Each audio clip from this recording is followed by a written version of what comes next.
This is it, the best part of your day and the best part of ours. Welcome to Inspired Sports, your place for clean sports talk with real inspiration. I'm Alex Pratt alongside the Scott Jakeway. Alex, what is going on? Excited to be here tonight. Oh, I hope you are excited to be here tonight because it's right after Thursday Night Football, and it was the most exciting Thursday Night Football game I've ever seen. Except it was not. It was a pathetic display of professional football, and we are Yeah. going to get right into it. Listen, we have been blessed with an incredible season of the NFL so far, but this was a snoozer, and this was a game that neither team should be proud of their performance. Tonight on Thursday Night Football, the Denver Broncos beat the Las Vegas Raiders by a score of 10-7. Oof. That's right. They played baseball tonight, and the score was 10-7. I just want to know who puts these games together. I mean, was someone in the preseason going, "Hey, I really think the Raiders and the Broncos are going to be power juggernauts in Week Well, 10. Let's put well, them I know you know. together." I know you know this. All of our listeners may not know this, but there is a rule in the NFL that every team has to play a Thursday night. So at some point, you're probably matching up. You're like, I don't know. How do we do It this? was And you got to put the Raiders on TV at some point. it was bad. I It mean, was bad. I thought them going for 2 in overtime was bad, but this was just in, Raider fashion, they topped it. And I have one thing to say. I've given Bo Nix some love, and I mean, shout out to Some love. some love. You were driving the Bo Nix bandwagon 80 miles an hour down the interstate, my friend. Yeah, and I mean, he's having a good season. Shout out to the Broncos having the best probably The start. Broncos are having a good season.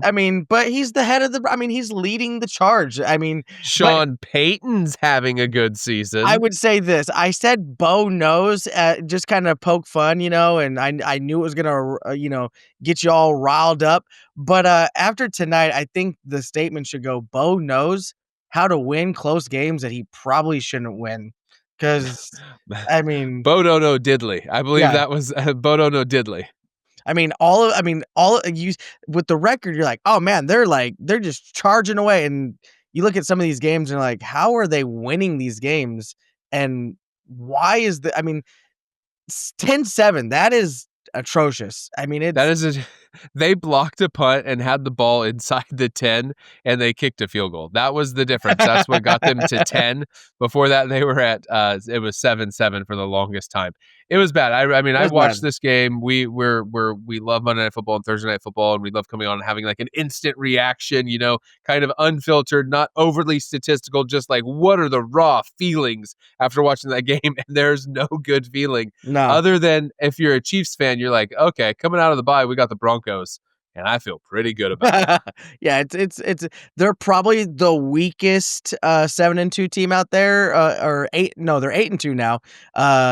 Yeah, this Can't whole believe they're 8-2. 8-2. I mean, if you look at 8-2, you're like, wow, and then you're like, oh, I mean, there's no reason for the Chiefs to be scared of this 8-2 team, but Well, yeah, no, they're gonna have to put the Chiefs are gonna have to put together some wins. We'll get into a little bit of that later, but yeah, just to break down the game, in case any of our listeners missed watching the game, just probably to most of get the message across. Turned it off halfway through, just to get the message across about how bad this was.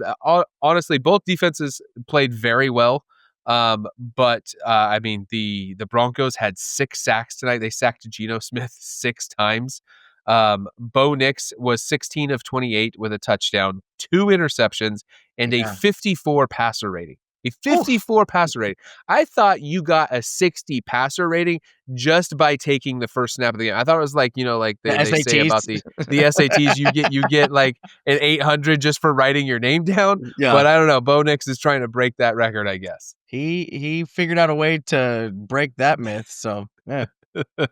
It was not a pretty game, but we will move right along to Yeah. another Did That Just Happen? All right. Scotty Jakeway, did that just happen? Did the Jets just trade their draft gems for magic beans? Because we're coming off a hot trade deadline, and the Jets were the stars, trading away Sauce Gardner and trading away Quinnen Williams. So, Scotty Jakeway, tell me, what do you make of everything they got back? Did they trade their draft gems for magic beans? I will just say this, it was the 3rd busiest trade deadline, like, the day of, that we've seen, and, I mean, there was lots of trades, lots of movement, lots of rumors, and I did not think that the Jets would be so involved. I feel like they it was a fire sale, and for me, getting all the draft picks and trading away the players that they did is just proof that they are stacking up the next couple drafts to really go out there and get the quarterback of the future, proving that Justin Fields is not going to be there much longer. And but the biggest surprise for me is that Bryce Hall is still there. Out of everyone that they traded, out of all of the moves they made, Brees Hall, I'm yeah. sorry, Brees Hall. Brees Hall is still a Jet. It is one of the more shocking things to me. I was sitting there expecting all day that they were gonna trade him, and he is still a New York Jet, so You know what, Scotty Jakeway? You're a smug fellow. I know what you're doing right now. You're yeah, trying to pull one of those classy Scotty Jakeway gets Alex Pratt all riled up comments. He's like, I'm just going to put this out there. Wow, I'm throwing it so out there. shocked and surprised Yep. that Brees Hall is still a Jet because Alex texted me on the trade deadline. And I text you these exact words. You can confirm or deny this fact. I text you, if the Kansas City Chiefs don't make this trade to get Brees Hall, I am going to burn Arrowhead Stadium to the ground. Hey, this is a family-friendly podcast, but I That can is confirm. that figure of speech, Oh, okay, okay? gotcha, Not an yeah. actual action. Figure of speech. Yes, and that is absolutely a confirmation.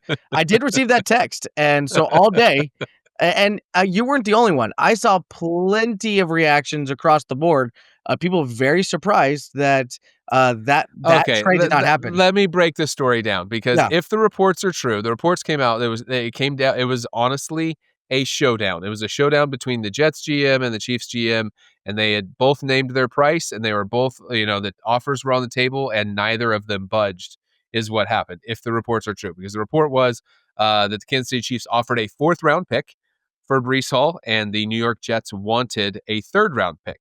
And so the Chiefs actually ended up offering a 4th round pick that was conditional to become a third, and the Jets still said no. And so this seems very clear to me that if you're the Kansas City Chiefs, you are constantly in the Super Bowl window with Patrick Mahomes. And when there's one clear issue with your team, which is you have no truly talented running back, your most talented running back is currently injured and hasn't looked good all year in Isaiah Pacheco. This was the perfect opportunity. And I mhm, just have to say this. I'm trying to keep it calm and not become the crazy fan, okay?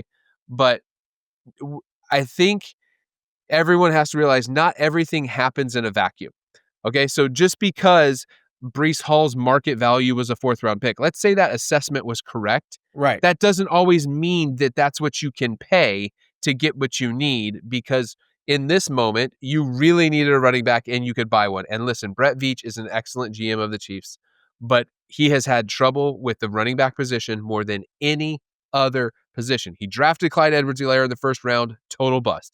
He drafts Pacheco in the 7th round, and he looks like a genius for one season, but Pacheco's had 2 bad seasons following that up.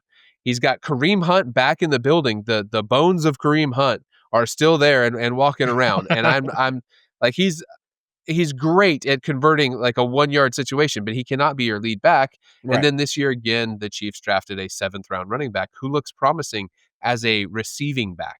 But we have no workhorse, and Brees Hall was sitting right there. A For me, solution, and a solution for yeah. years to come. My thought is sometimes you have to evaluate, like, the give and take and like, is it better to take the running back that's almost a for sure to fit pretty nicely in our system or risk a 3rd round that we might draft someone, and in my mind, the scale tips completely in Breece Hall because you don't know what's gonna be there in the 3rd round. You don't know what running backs are there or what talent's gonna be there. You take what's guaranteed, especially when you're not having the most solid season. I mean, it's not like you're at the top of your division just cruising 5 along. and 4. I Yeah. mean, you're 3rd in your division, Yep. looking on the outside of the playoffs halfway through the season, and this is something maybe the Chiefs aren't used to, but you have to start thinking to yourself, hey, going into the second half of the season, what's the one thing that could potentially tip us back into playoff contention? And I think it's an easy answer and a running back. And when you have it right there and you're so close, it's not like they wanted a first rounder, they wanted a third rounder, and you're offering a fourth. Yeah, no, It's that's still a perfect point. yeah. That's a perfect point because if you were willing to do the conditional one, then that means you were honestly willing to give up a third. So come on, what are we doing here? Pull the trigger. I don't know. I'm in the weeds now. Let's get back to the Jets for 2 seconds because I want to Okay. answer that question. The Jets actually made incredible draft picks when they drafted Sauce Gardner and Quinnen Williams, both excellent players. And so everyone's talking about the Colts overpaid or the Cowboys overpaid or did they overpay? But the truth is the Jets are taking on a lot of risk. You just traded away what I think are your two best players. Maybe Garrett Wilson is in that mix somewhere, Yeah. but I think they traded away their two best players for a bunch of question marks. Yep. I know you got to get the quarterback figured out, and I know they weren't winning any games with these guys, but man, I don't know. I don't think I think I could have traded Sauce Gardner. I don't think I could have traded Quinnen Williams. Yeah, that The was a dominant defensive tackles who can actually get sacks and move all along the defensive line, like they don't exist. There's like 3 in the league at any given time. So too much Jets talk, but Scotty Jakeway, let me ask you very directly: would you have traded both Sauce Gardner and Quinnen Williams in an attempt to rebuild? I was shocked. I especially after seeing Sauce go, and then shortly thereafter seeing Quentin go. I think it was a 1-2, like either or, but to see both of them go on deadline day it was a little bit shocking to me, especially when again going back to this is the tried and true of most teams that trade away a guaranteed now for the hopes of a draft pick. And how many times do we look at that and go, I mean, yeah, absolutely. There's always those flash in the pans that you're like, man, we made a good trade. But I feel like it's more times than not that we're going, man, remember what they gave up to get that draft pick, and now that draft pick's a bust. I mean, it just happens too often. I think the risk and reward. I mean, I guess it's you're the Jets, so you have to do something. But I did not see both of them going. I think it's a little risky in my opinion. Well, and I think the general number, and I don't have it down to the point percentage, but the general number is about 50% of first round picks a bust. And by the definition of bust is simply the team that drafted them does not sign them to a second contract. They Right. only pay them out through their rookie contract. So you're looking at a 50-50 proposition. I just don't think they're going to be able to walk into the next couple of drafts and be like, there's our next Sauce Gardner and Yep. there's the next Quinnen Williams. And oh, by the way, we also scooped up a legitimate franchise quarterback. Exactly. It seems like too much to me, but I digress. Let's talk about the team that received Sauce Gardner, Scotty Jakeway, because let me ask you, did that just happen? Did the Colts just become the favorites to be the AFC number 1 seed? I think they are. I think that they were already trending as that in most conversations. Obviously, minus the week they had in week 9, losing the way they did. I think taking away that game, the rest of the season so far has been a trend in they are going number 1, and then you go and get Sauce Gardner, and I think that you solidify both offense and defense, and they are looking like they could.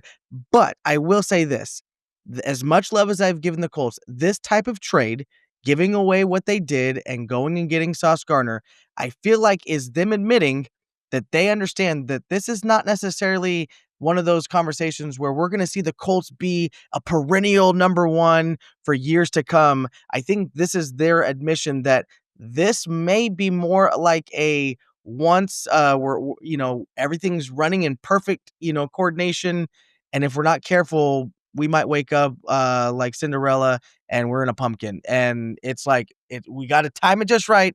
So let's go get the defender that can lock us into number 1, because next year who knows what the Colts are going to be. We might be back Talk down. Yeah. talk about a fire sale. Yeah. Scotty Jakeway's having a fire sale right now, selling off Bo Hey. Nix and selling off Daniel Jones, Hey. trying to hedge his bets here. I think this is just a temporary thing. They're trying to capitalize on this season. I'm not so sure Daniel Jones is a long-term solution. I Look at didn't the say Daniel Jones. Scotty fire sale Jakeway, ladies and gentlemen. I think Daniel Jones has proven that he has found the right system, but I feel like they do not have all of the pieces to be a perennial number 1 like other teams. And this is because we saw proof is in this last game. You take away Jonathan Taylor, Daniel Jones struggles. And so I feel like it's them saying, hey, we understand that right now we have the perfect storm going. So let's go out and capitalize while we can, because who knows what we're going to be come the next year or the year after. So, You uh, make a really good point in them trying to capitalize on this season, and I think that's can be smart GMing in certain scenarios because you're looking at a season where Joe Burrow's not in the AFC, right? He's right, he's out for essentially 12 weeks, and that's not even a guarantee that he's going to be back after those 12 weeks. That's just right, the best case scenario. You're looking at Lamar, who was out for a long stretch, and looking at a Ravens team that's 3-5 with some defensive struggles. Will they rebound? Will they win the division? Will they make the playoffs? Certainly possible. But if you told the Colts, hey, you could win your division and there's no Joe Burrow and no Lamar Jackson sitting waiting for you to face in the playoffs. You're going to have to figure out what to do with Josh Allen and probably Patrick Mahomes. right. I think the Colts would sign up for that, 10 times out of 10. Oh, yeah, absolutely. I mean, So you're looking at yeah, you're looking at the Colts. I think you make a great point trying to capitalize on this one magic season kind of a yeah, situation. yep. But I actually want to say that I think this trade was not made on trade deadline day. I think this Oh, trade was actually set into motion in June. In okay. June, not long after Jim Irsay passed away and his daughters took over, Carly Irsay Gordon did an interview. New owners, her and her sister knew, the new owners and operating the Colts. Yeah, And in June, she said this very clearly about the state of the Colts. She said, "It hasn't been good enough, and Chris and Shane know that they have things they need to fix." I think that Chris Ballard pushed all his chips in and did somewhat overpay for Sauce Gardner because yeah, he's going, if I don't pull something off this season, I'm out of here. yep, So what do I care if I burn the future assets of yeah, a team that's about to fire me? And they go all in. They're riding this wave. They're 7-2, and they go all in, and they go and they get probably definitely a top 5 corner in the NFL in Sauce Gardner because they were 26th in the league in passing yards allowed per game. So they identified what their one biggest need was, and they addressed it. yep. Unlike my Chiefs, who sat there and squabbled over a third or fourth round pick for a top 5 AFC running back. That's okay. Moving right along. I think that it's one of those, we'll just have to wait and see, but I think we're both agreeing that this is, one of those moves that just, doesn't make you feel like, "Oh, yeah, we went out and did it for the long term." It's for the now. Let's capitalize and see where we're at, at the end of the season. Because at the end of the day, if you're an Indianapolis Colts fan, owner, player, GM, if anyone were to tell you that, like, hey, you're gonna have one magical season, I think they all sign up for it. I don't think there's one person goes, but what about the future? I think they all say, let's capitalize and let's keep on going. But I think we Wait, wait, both wait, really agree. wait, wait, wait, wait, wait. One more thing. Sorry, I know we're trying Yeah, to get to a new segment, one new we have not segment. done all year, very special. But it would be foolish to not take a minute to talk about your Dallas Cowboys and the fact that they got Quinnen Williams. Like, how does that make you feel? And is Jerry Jones once again kind of a genius? I'm not gonna say he's kind of a genius, because I don't wanna look like I'm, groveling too much at the Cowboys' feet after walking away, but I will say the one obvious hole that the Dallas Cowboys had was on defense. It was one of those, their offense was at the top of the NFL, and their defense was once again the reason why we were where we were. And so for them to go out and get a player like Quentin, I think is a great pick. I was shocked to see the Jets give him up. I was shocked that the Cowboys went and got him.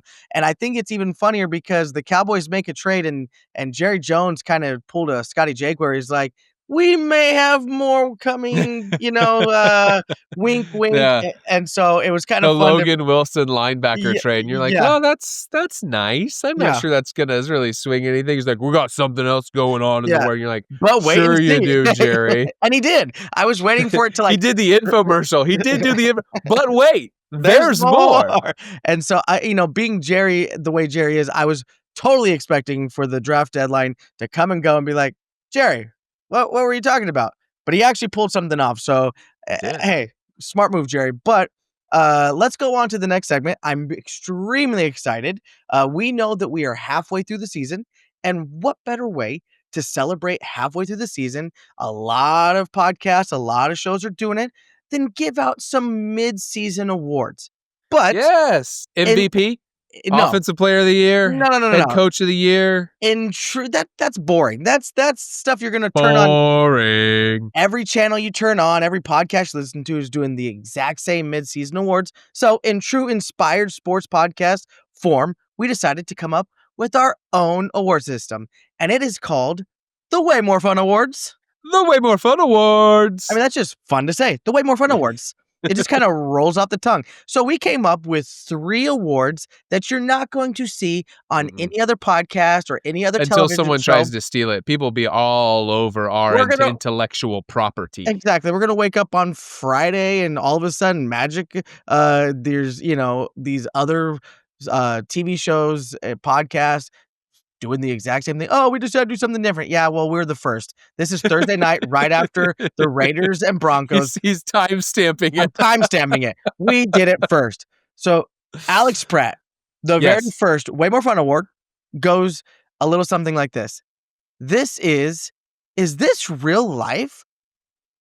So, Oh, the Is This Real Life award? this The is this most real the life most award? shocking thing I've seen all year? You're leading it in. The most shocking. So give it to me. What is this real life award for you? The most shocking of the season. There's been so many shocking things There this has. season. Not certainly not Bo Nix being exposed as a terrible quarterback. That's not shocking at all.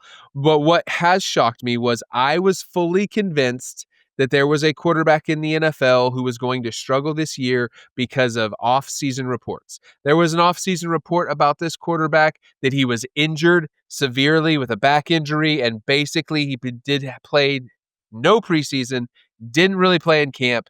It's just there was something wrong. Then there were reports earlier that this team that this quarterback played for was going to draft a quarterback because they were so concerned about this quarterback's age and health. And this quarterback has a whole bunch of gray in his beard, and he is lighting the league up. I've got to give a Is This Real Life award to Matthew Stafford because he is Oh, currently at this moment leading the NFL in passing touchdowns with 21, and he wow. is tied for the fewest interceptions among quarterbacks who are starters in the NFL by only throwing 2. He has 21 touchdowns and 2 interceptions right now, and I think that's absolutely shocking. I would like to point out real quickly that he is tied with one other amazing quarterback in the league for fewest interceptions, and that's Baker Mayfield, but I'll digress and Yeah. let this be more about Matthew Stafford. Matthew Stafford, shout out, my friend. Is this real life? I didn't think you still had this in you. Congratulations. You have received the Is This Real Life award. Oh, that I like that one. That one definitely I did not see that one coming.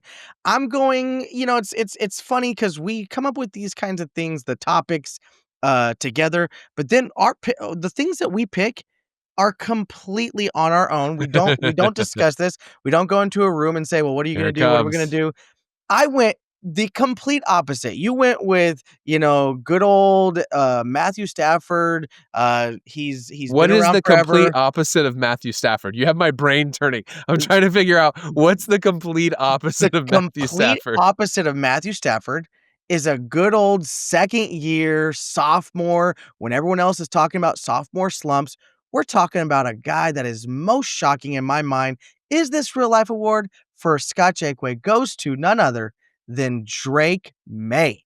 Drake May, ladies and gentlemen. Drake May wins the Is This Real Life award because let me break it down for you. Second year in the league, and he is leading in completion percentage at 74%, which is mind blowing for any Wow. quarterback, let alone a second year quarterback.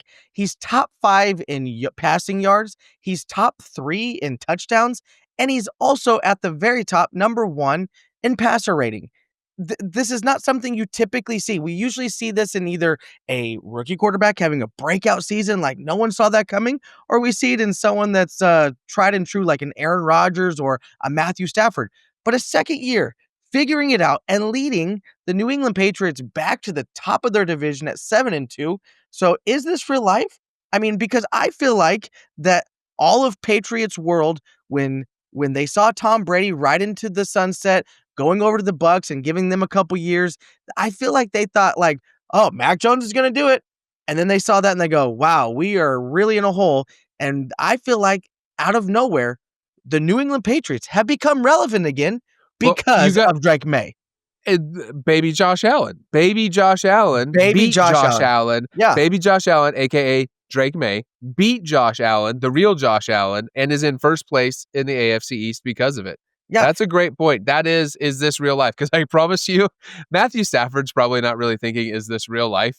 Matthew Stafford knew he could throw 21 touchdowns and 2 interceptions. I'm not exactly. entirely convinced Drake May thinks this is real life right now. I think Drake May's like, did I just beat Josh Allen? Because What 2 years ago I was playing as Josh Allen on Madden. That's what Drake May was doing. So Yeah, that's a great one.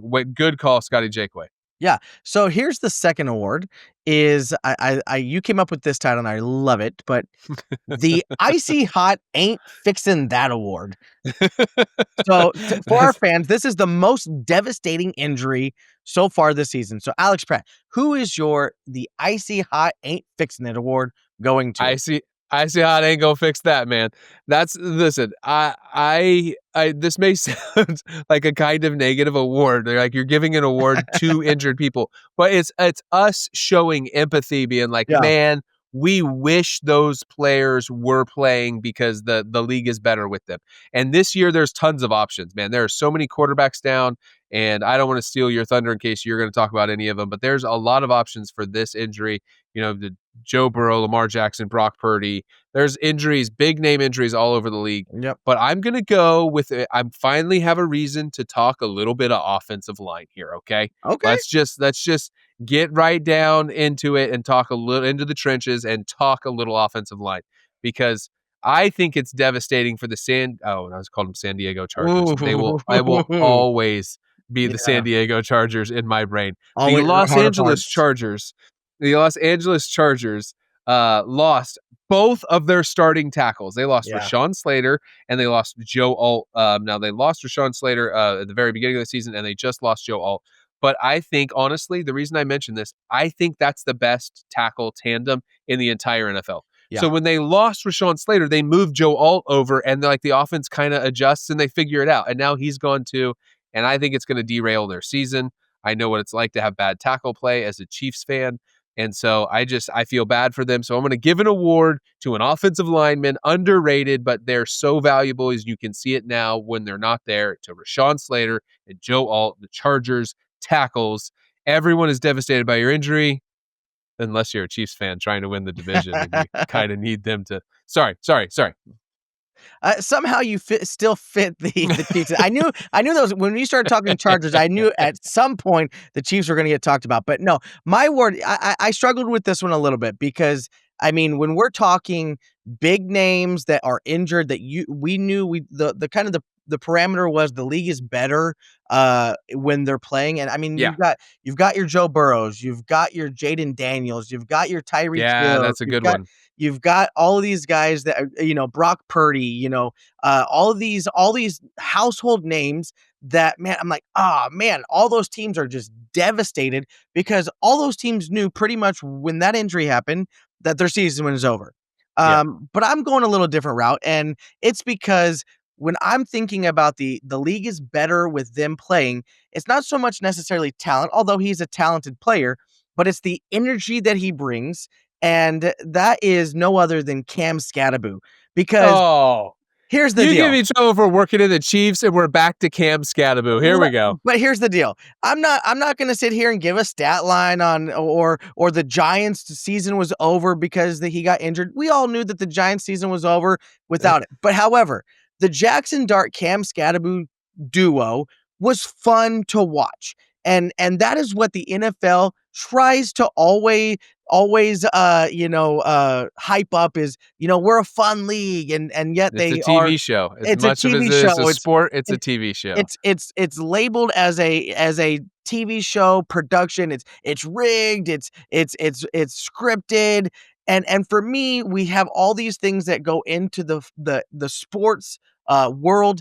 And one of those is energy and excitement. Somewhat like, I don't care if you win or lose. I just love the energy you bring. And when Cam Scadaboo's out there running headfirst into people, doing backflips, it was fun to watch, win or lose. And him and Jackson Dart looked like they had this duo going on that, hey, maybe not this year, but in the next couple years, the Giants could be somewhat relevant again. So when he went down, first of all, I have to say, that guy is crazy because when he went down, we all knew it. I mean, immediately everyone on the field is like waving down everyone, like, "Hey, you got to come out here!" Yeah. And he's like, "Hey, pick me up. Help me up." He was gonna walk it off, and so that guy is crazy. So, Hey, man, Icy Hot ain't gonna fix that. that's exactly what I thought. I'm like, if there's anyone that's winning the Icy Hot Ain't Fixing That award, it's got to be Cam Scadaboo. But before we get too far into that one, let's quickly go into the third one, and that is the So You're Telling Me There's a Chance award. So you're telling me there's a chance? So this award goes out to teams that are under 500 that are Okay. most likely to win the playoffs, because there's a couple of them Mm. out there that even though their record shows them not winning very many games so far, I think you might be sitting there going, "So you're telling me there's a chance that we can still I make the got one. playoffs?" I got one for you. Okay. I got one for you. A I team think we're under both gonna say the same 500 team. I think we're that both gonna say we the team. think. Oh, well, I hung up a jersey because mine is right here, and if they had JJ Watt, then I definitely Oh, think it would happen. But this is my Houston Texans jersey, and not I'm the shouting same out the team. Houston Texans right now. The Oh Houston my. Texans, I believe, are going to are the have the best chance at being an under 500 team that will make the playoffs. Wow. And here's why. Number Okay. one, CJ Stroud is still an excellent quarterback, but the defense in Houston is the best in the league. And everyone wants to talk about this Broncos defense. And everyone wants to talk about Brian Flores and the defense he's working together in Minnesota and all these other. But just take the stats for what they are. The Houston Texans Mhm. are the best in the league at yards allowed per game. They have the fewest yards allowed per game, and they have the fewest points allowed per game. So you can give me all the DVOA and everything else. How many points a game are you giving up? That's the number one for me. And I think the Houston Texans have the best chance also because they're playing in the AFC South. And the AFC South is full of fake news, Scotty Jakeway. It's full of fake news. Daniel Jones, fake news. Trevor never going to live up to the hype. Lawrence, fake news. Okay. And Cam Ward, I don't know if he's fake news yet, but the Titans, they're fake news. So I could see this absolutely happening. I could see them going on a tear and making the playoffs either as a wild card or even coming down to the last week and maybe overthrowing the Colts for the division. So I think it's the Houston Texans. Who you got? I thought we were gonna be on the same page. Usually we aren't, but on this one, I thought there's no way that we're gonna pick a different team. And so Oh, my award for "So You're Saying There's a Chance" is none other than the Baltimore Ravens. The yeah. the The Lamar factor. the Lamar factor has to come in here.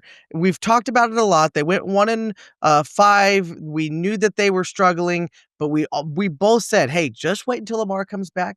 And they just dominated the Miami Dolphins last week, 28-6. And I'm telling you right now, if Lamar plays that way the rest of the season, they may not lose another game. I think that they are absolutely going to go on a ridiculous tear for the rest of the season. Their lineup is looking like the Vikings, the Browns, the Jets, the Bengals again, the Steelers twice, the Patriots, the How come Packers. they get to play the Bengals twice? So my point is this: I was looking because I almost went with the Texans too, but looking at their strength of schedule for the remaining of the season, and it is like the night and day. I if I did my math right, the Ravens have like the collective wins for the remaining opponents is like 8 games less than the Texans, and looking at those Ooh. teams, I think some of their records are even being a little bit generous because I feel like even the Steelers, who are decent right now, by the end of the season, Aaron Rodgers is going to be feeling it. And so, other than Hey, maybe listen, the the only thing Patriots, Aaron Rodgers is going to be feeling by the end of the season is the icy hot. He will be exactly. putting the icy hot all over because he is that old. But I'm not letting you off the hook here. How in the world, Scotty Jakeway, did you not choose your own Dallas Cowboys as an under 500 team to make the playoffs when they just went out and got Quinnen Williams. They just got Logan Wilson. Dak Prescott and the offense are playing amazing. How in the world did you not pick your own team after they got better at the trade deadline? This is an integral podcast. This is a maybe not both of us will always be very straight, honest, and forward and truthful to our listeners and our watchers, but for me, it would be disingenuous to pick the Cowboys over the Lamar Jackson Baltimore Ravens, because as much as I would love to say the Cowboys have a chance, and I think they do, they're stacked against the NFC is fairly stacked. And a lot of the records on the NFC side are trending above 500, and so I think they have a lot of work ahead of them to make the playoffs. And that's just being honest, as much as I would love to see it. But when I look at the Baltimore Ravens remaining schedule, at the end of the day, the only team that has any shot of giving them trouble is the New England Patriots. And they're led by a second-year quarterback, and I think Lamar Jackson, by that time of the season, is going to be on fire. And so, no, I would love to say the Cowboys, but it would not be truthful, and that's just the kind of guy that I am. So I had to really dig deep and say, you know what? Let's give the fans not something that's going to make them all text me and say you're an idiot, but I'm going to say, hey, this is journalism at its finest. This is Journalism. I mean, we got. I'm trying to find all the words to make everyone believe. Let me tell you something, my Yeah. man. We're the best show out there, but this is anything but journalism. Hey, it's journalism-esque. I mean, it's Esque. it's borderline. It's journalism adjacent. It's Exactly. journalism-ish. Well, you know what else it is? It is Thursday. And so we have decided to start a new tradition here at Inspired Sports on Thursdays, and we are turning Thursday into Trivia Thursday. Oh, that's So good. every Thursday that you listen, you'll hear an interesting and maybe challenging, maybe a little easy. I don't know. We'll see how Scotty Jakeway feels. I have a trivia question for you, Scotty Okay. Jakeway. Just one. So we also want to tell any of our listeners, hey, if you have a trivia question that you would like to submit to the show, we are open. You can reach us on social media and send that message to us and with the trivia question inside, and we will happily check that out and maybe incorporate it into the show. Yeah. But this is the question for you, Scotty Jakeway. Okay. It's not complicated. Oof. Which NFL team holds the record for the most consecutive winning seasons? Oh. Feel free to think out loud. Okay. Tell us what comes to mind first, and tell us your final answer when you get there. Okay. So we have got teams that had, in the 70s and the 80s and the 90s. We had the Dallas Cowboys in the 90s. We had teams like the Miami Dolphins in the 80s. We had the Chiefs in the early 2000s. We also had the New England Patriots in the 2000s. I mean, shout out to whoever gave you this question. First of all, I'd also like to give a shout out to my dad who inspired this entire thought of throwing in trivia, because I think it's a great segment. And I'm just trying to buy myself some time while I think of anyone else that What? might be in Is there. anyone else? You're coming off the awards show segment, Yeah. and so did you think this was your chance to thank people? Yeah. I like to It's like thank. you received an award. I'd like to thank. If I'm being honest, I think I'm gonna have to go with the New England Patriots. The New England Patriots. My friend Scotty Jakeway, that is an excellently incorrect guess. Okay. If you remember, there was a season in which Tom Brady broke his leg. Oh, that's right. And he broke his leg in, I think it was week 1, but I can't remember. But it was certainly in the first month of the season. Yeah. And they did not exactly end up where they wanted to be. I believe that broke up their streak. However, when I was asked this question, my guess was the 49ers of the 80s and early 2000s, kind of spanning that Joe Montana, Steve Young run. That's good. But their run wasn't long enough. Oh. I did not take the bait. I think a lot of people would immediately think of the Pittsburgh Steelers because you always hear about Mike Tomlin's never had a losing season. but he has had multiple 500 seasons. And the Okay. question is, which team holds the Winning record for the season. most consecutive winning seasons? And therefore, I didn't get this answer right either, but I can tell you what the answer is, and it is hanging behind you. Ha ha! Payback, sucker! It's The the the Dallas Cowboys? Cowboys. Okay. Yes.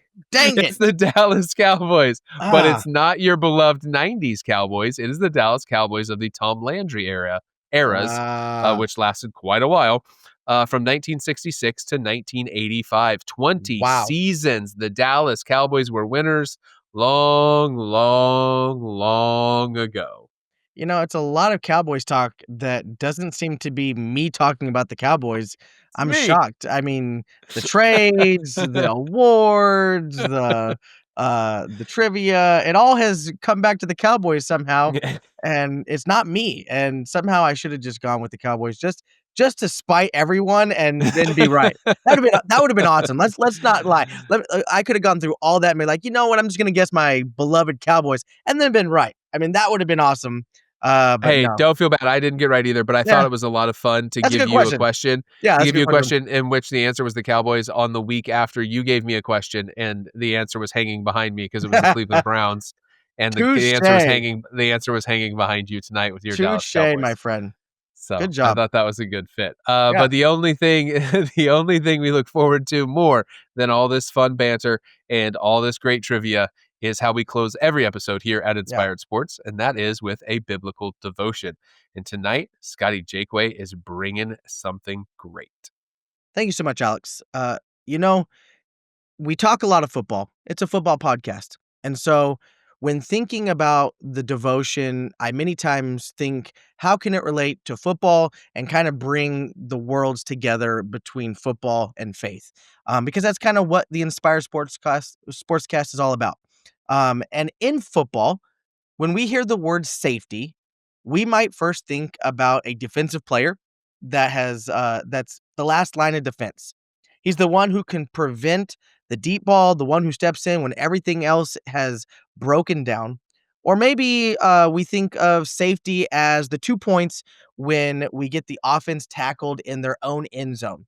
But either way, the word carries the same idea: protection, coverage, defense, and rescue. But in scripture, I started to think about when I started to think of the word safety, it means something much deeper. Proverbs 18:10 says, "The name of the Lord is a strong tower. The righteous runs into it and is safe."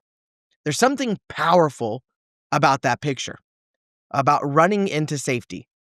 You and I, Alex, both know what it feels like to want to escape the chaos, the pressure, the rush of life that's closing in on seemingly a daily basis sometimes, or just when we think we're getting 2 steps ahead, we're taking 3 steps back because it feels like everything just seems to collapse in. Maybe it's bills, that are stacking up. I tried to think of some things that people could relate to. Maybe it's the bills that are stacking up. Maybe it's a strained relationship. Maybe it's just the noise of the world that doesn't seem to ever stop. But the Bible says there's a place that we can run to, not a place made of brick and stone, but a name that is stronger than anything that we face, the name of the Lord. Psalms 4:8 says, "I will lie down and sleep in peace. For you alone, O Lord, make me dwell in safety." When I think about that, I picture a player who's about to get hit. And instead of trying to fight it alone, he leans into the play that was designed to protect him. He trusts the blockers. He trusts the system that he's been put in. He trusts that the coach that has prepared him for this exact situation. That's what ultimately faith looks like. Not fighting every battle alone, but trusting that your safety is already designed in the playbook. We live in a world that is desperate for peace, but doesn't know where to find it.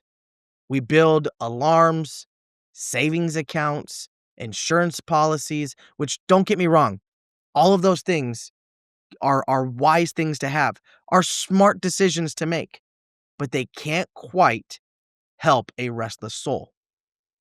Real safety doesn't come from what we build, it comes from who we belong to. When you know you're His, you understand that you're covered by grace and you're not running plays all by yourself. There's a calm that can begin to settle in. Even when the scoreboard seems to be out of whack, when the crowd around you is against you, even when the pressure feels like it's coming from every single side. Isaiah 26:3 and 4 says this: You will keep in perfect peace those whose minds are steadfast because they trust in you. Trust in the Lord forever, for the Lord Himself, is the rock eternal.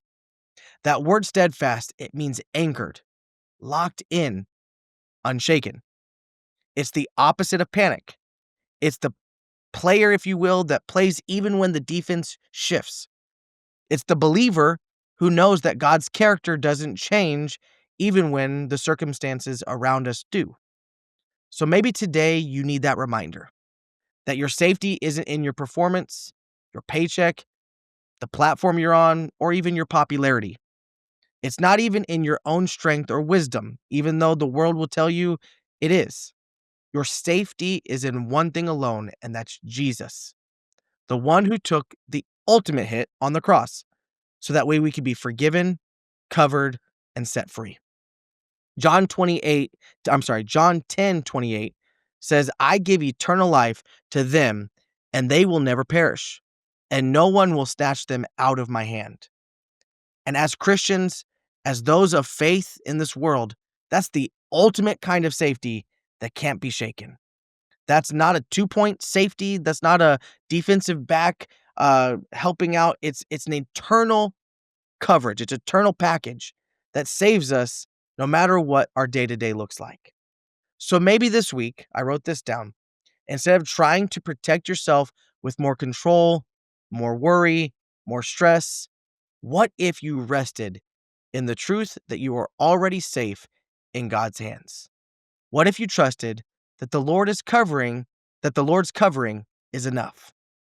Maybe for you, safety looks like surrender. Maybe it's been a long time since you just sat at the feet of Jesus and said, God, I need you. Maybe it's letting go of someone or something that you're trying to guard or fix on your own. And the Lord is saying, just give it to me. Or maybe it's just remembering that no matter what breaks down around you, God's still your strong tower. So when you walk with Him, remember, you're covered. When you trust in Him, remember, you're safe. And when you rest in Him, remember, you'll find peace that this world cannot offer. Scott, I don't know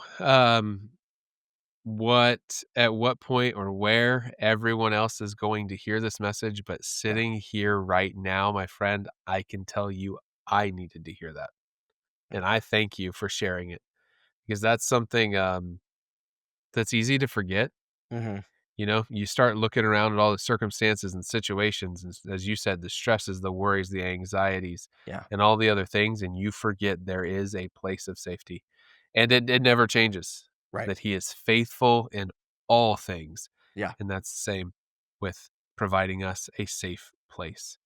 Thank you, my friend, for sharing Yeah. that. Thank you to all of our listeners for checking out Inspired Sports. We are here every single week after Monday Night Football recording for you and after Thursday Night Football recording for you. Please continue to listen. Share this podcast with everyone you know, available on YouTube, Spotify, and Apple Podcasts. And we thank you and look forward to next time. Thank you for listening to Inspired Sports, your place for clean sports talk with real inspiration.